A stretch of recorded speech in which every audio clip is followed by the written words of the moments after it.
लगभग डिस्पैच करने वाली ट्रेनों ने एक असफल गलती की, उसे गलत ट्रैक मिल गया। सुविधा के लिए आगे बढ़ें, ट्रेन रोकने का विकल्प नहीं चुना।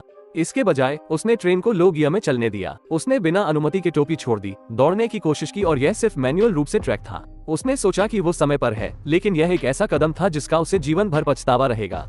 कार छोड़ने से पहले उन्होंने गियर को स्वचालित डॉक्टर कोस्टिक मोड में डाल दिया, लेकिन सबसे बुरी बात यह थी कि उसने इसे पहन तो लिया, लेकिन पूरी तरह से नहीं, यहाँ तक कि वो पूरी तरह से फॉरवर्ड गियर में फिसल गया। टॉम रिंच तक भी नहीं पहुंचा था, ट्रेन उससे आगे निकल चुकी थी। वो ट्रैक चेंजर को पार करने के लिए दौड़ा, लेकिन तब तक बहुत देर हो चुकी। टॉम घबरा गया, वो बेतहाशा पीछा करने लगा। वो हैंडल पकड़ने में कामयाब रहा, लेकिन शारीरिक थकावट के कारण वो जमीन पर गिर गया। उनके बगल के कर्मचारी वजन कम करने के लिए उन पर हंस रहे थे। ये स्पष्ट था कि किसी को एहसास नहीं था कि स्थिति वास्तव में कितनी गंभीर थी। ये 13,000 की मानव रहित 39 कार ट्रेन थी और स्टील का जानवर थी। वो मुख्य रेल मार्ग पर नियंत्रण से बाहर हो गया। उसके रास्ते में आने वाली हर बाधा नष्ट हो जाएगी। टॉम नेता को ये बताने के लिए प्रेषण कार्यालय में पहुंचे कि क्या हुआ था। नेता ने ट्रेन की स्पीड के बारे में पूछा। टॉम ने सोचा कि ये 10 किलोमीटर प्रति घंटे से कम था। एक बार आलोचना के कुछ शब्दों के बाद जब नेता ने सुना कि यह गति वास्तव में तेज नहीं है, तो उन्होंने इसकी परवाह नहीं की और उन्हें पकड़ने के लिए गाड़ी चलाने दी। लेकिन ट्रेन की गति कल्पना मात्र थी, वे पकड़ नहीं सकते। और सबसे बुरी बात यह है कि ट्रेन किस दिशा में जा रही थी। बच्चों से भरी एक पर्यटक ट्रेन के ठीक सामने। ट्रेन 777 की वर्तमान गति पर यात्रियों को निकालने का कोई समय नहीं है। जल्द ही दोनों ट्रेनों की आमने सामने टक्कर होने वाली है। नेता ने दौड़कर पर्यटक ट्रेन के ड्राइवर से संपर्क किया और उसे तुरंत ट्रैक बदलने के लिए कहा।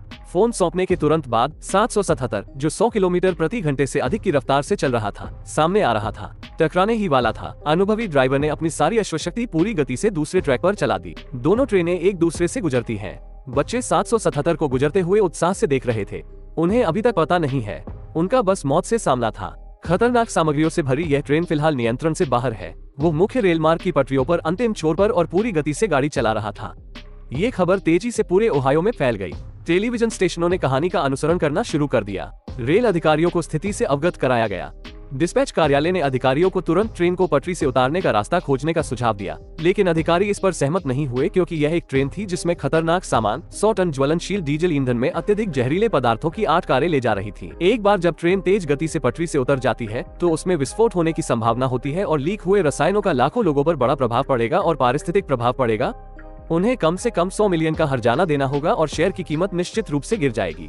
ये कुछ ऐसा है जिसे कंपनी बर्दाश्त नहीं कर सकती, इसलिए उन्होंने एक आपातकालीन बैठक बुलाई। उन्होंने 777 को दूसरी ट्रेन से रोकने का फैसला किया, जिससे उसे धीमी गति से चलने के लिए मजबूर होना पड़ा। ये योजना काम करती दिख रही थी, लेकिन उन्होंने एक महत्वपूर्ण कारक की भी अनदेखी कर दी। विशाल जड़ता और भयानक प्रभाव बल के तहत 120,000 टन प्रति घंटे की ट्रेन कार्य को पूरा करने के लिए एक छोटी कार का सामना नहीं कर सकती है। जैक 26 साल के अनुभव वाला एक ड्राइवर है और उसने कोशिश करने के लिए अपनी जान जोखिम में डाल दी। कुछ बड़े प्रभावों के बाद 777 की गति 100 किलोमीटर प्रति घंटा से घटकर 40 किलोमीटर प्रति घंटा हो गई। इसके बाद एक ड्राइवर ट्रेन को नियंत्रित करने के लिए गैप में प्रवेश करने की तैयारी करते हुए उतरने की कोशिश करने लगा, लेकिन इससे पहले कि वो संभल पाता, दोनों कारों में जोरदार टक्कर हो गई। फिर से शक्तिशाली प्रभाव सीधे तौर पर प्रभावित हुआ।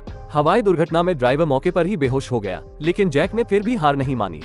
उन्होंने 777 को सहायक ट्रैक पर खींचने की कोशिश की, लेकिन कार की गति तेज हो गई। टनेज बहुत बड़ा है, सामने का छोटा हिस्सा उसके लिए संभालना बहुत मुश्किल था। 777 को मुख्य ट्रैक से हटाने के बजाय जैक जिस ट्रेन को चला रहा था उसे पलट दिया गया। जैक, जो सेवानिवृत्त होने वाला था, अब मौके पर ही मारा गया। एक वीरतापूर्ण बलिदान। वरिष्ठ प्रबंधन की योजना विफल रही और एक की मौत हो गई और एक घायल हो गया।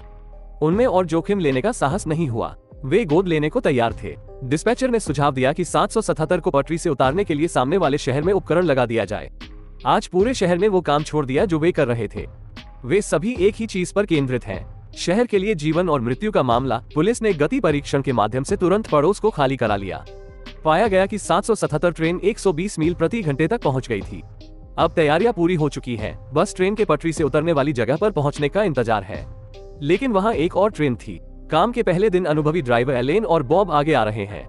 जब उन्हें खबर मिली तो दोनों ट्रेनों के बीच 10 मील से भी कम दूरी थी। सौभाग्य से बीच में एक दृश्य था जिससे बचने के लिए अनुभवी एलेन ने समय काट लिया, लेकिन क्योंकि कार बहुत लंबी थी, आखिरी हिस्सा फिर भी टुकड़ों में टूट गया। पास से गुजरते समय एलेन ने पाया कि आखिरी गाड़ी का कनेक्टर खुला था। अचानक उसे एक उपाय सूझा कि पीछा करने के लिए सभी कारों को तुरंत पीछे की ओर छोड़ दिया जाए। उसने सील जानवर की पूंछ को धीमा करने के लिए उसे टुटा की तरह फंसाने के लिए अपने सामने के सिरे का उपयोग किया, लेकिन अधिकारी इस बात से सहमत नहीं थे कि पटरी से उतरने वाला उपकरण पहले से ही लगा हुआ था। उन्हें हीरो बनने की जरूरत नहीं है। एलेन ने नहीं सोचा था कि अगर योजना फिर से विफल हो जाती है तो वो सो और बीस्ट को रोक सकेगी। यदि योजना फिर से विफल हो जाती है तो ट्रेन पटरी से उतर जाएगी और 1000 लोगों के अगले शहर में विस्फोट हो जाएगा, जो एक अनकही आपदा होगी। 777 के ठीक बाद वे पटरी से उतरने वाले उपकरण पर पहुंचे और एलेन का अनुमान सही था, पटरी से उतरने वाला उपकरण बेकार था। अब हम केवल एलेन और बॉब से ही आशा कर सकते हैं। ट्रेन पूरी गति से चल रही थी क्योंकि केवल एक अगला सिरा खुला था जो जल्द ही एक दूसरे से टकरा गया। एलन ड्राइविंग, बॉब ऑपरेशन और पहली डॉकिंग सफल नहीं हुई।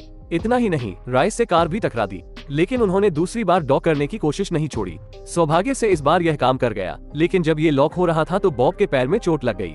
कनेक्टर का समय खत्म हो रहा था। ट्रेन अगले शहर से 10 किलोमीटर से भी कम दूरी पर थी। इससे भी अधिक डरावनी बात यह है कि वे एक बड़े मोड़ से गुजर रहे हैं। इस मोड़ पर 40 किलोमीटर प्रति घंटे से अधिक गति से गाड़ी नहीं चलाई जा सकती, अन्यथा ये पलट जाएगी। और वक्र के नीचे बड़ी संख्या में ईंधन भंडारण टैंक है, लेकिन इस बिंदु पर पलटने के परिणाम अकल्पनीय है। महत्वपूर्ण क्षण में एलेन के पहिए आग की लपटों में इधर उधर घसीटे जा रहे थे। बॉब के पास एक विचार था, यदि आप खोलते हैं तो प्रत्येक कार पर ब्रेक काम करना चाहिए, लेकिन वो घायल हो गया था, इसलिए एलेन को ये काम एक के बाद एक करना पड़ा। उनके अथक प्रयासों से आखिरकार गति कम हो गई, लेकिन वक्र के सामने गति अभी भी तेज है। अब हम इसे भाग्य पर ही छोड़ सकते हैं। सौभाग्य से ट्रेन झुक गई लेकिन पलटी नहीं। उन्होंने सफलतापूर्वक वक्र पार कर लिया। अगला कदम ट्रेन को रोकने का तरीका ढूंढना है। इस बिंदु पर ब्रेक डिस्क के अधिक गर्म होने के कारण ब्रेक सिस्टम ध्वस्त हो गया। ट्रेन फिर से तेज गति से चलने लगी। एलन ने नियंत्रण पाने के लिए कैब में भागने की कोशिश की, लेकिन क्योंकि सामने वाली कार बहुत दूर थी, इसलिए कूदना असंभव था। तो हमें क्या करना चाहिए? अचानक एक पिकअप ट्रक निकल पड़ा। उसने बॉब को कार के पीछे कूदने के लिए कहा और वो लोगों के साथ ट्रक के सामने आ गया। सब सामने। स्क्रीन उनके लिए घबराहट भरी थी। बॉब में अपना मौका देखने का साहस था।